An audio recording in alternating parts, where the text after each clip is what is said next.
It's good to have you back with us at Somaliland National Television. I'm Mohammed Adan here to present the English Bulletin, and these are the stories making headlines. President takes a tour of supervision to the Command Center of Police. Minister of Mining and Energy briefs the House of Representatives ministerial plans.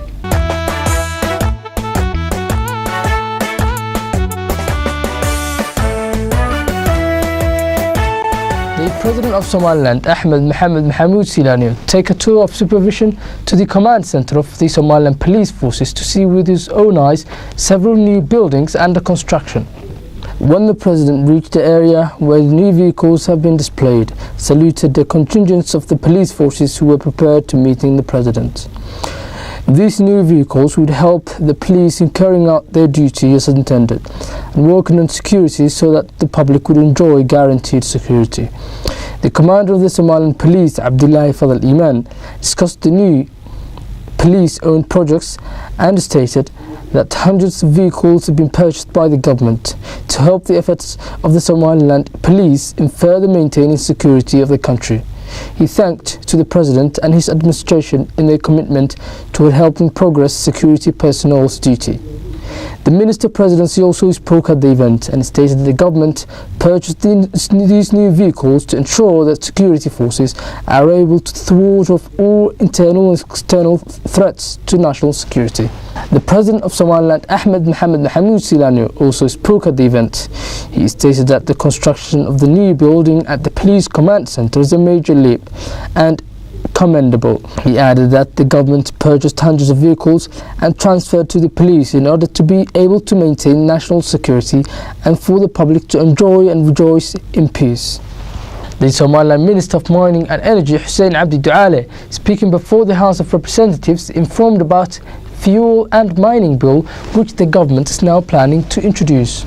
The minister stated that the Ministry of Mining and Energy is now planning to introduce a new bill as regards the fuel and mining, which further improve the government's efforts toward exploring oil and minerals.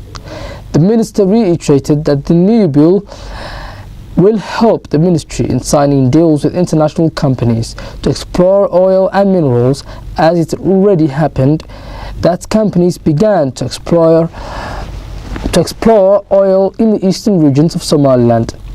Hussein Abdi Duale, the Minister of Mining and Energy, told parliamentarians that the ministry would boost up its efforts to ensure that Somaliland has achieved the utilization of its natural resources, which would create employment, increasing government revenue as well as household incomes.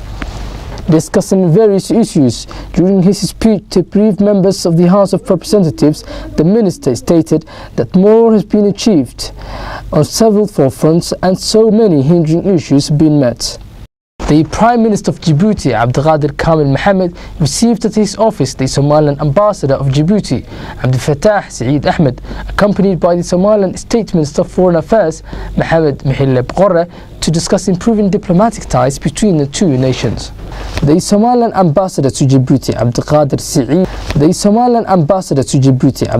Saeed Ahmed, urged the Prime Minister to visit Somaliland to see with his own eyes the progress. During a meeting held between the Somaliland delegation and the Prime Minister of Djibouti, two sides discussed various issues, which includes the forefront of diplomacy, economic and political ties, as well as friendly relations. Abdel Fattah Saeed Ahmed, the Somaliland Ambassador to Djibouti, speaking to Slntv, expressed thanks to the President of Djibouti, his wife and the Prime Minister of Djibouti, who, as he stated, received them cordially. The ambassador also indicated that it has been a historic move that the government of Djibouti hosted a reconciliatory meeting between the government of Somaliland and Khartoum, which still continue in a prospectively more productive state, and urged other parties trying to hinder the process to stop efforts aimed at standing to the way of peace and social progress. And that's it for this edition of the English Bulletin. From me and the rest of the team, thank you for joining us. Catch us tomorrow at the same time.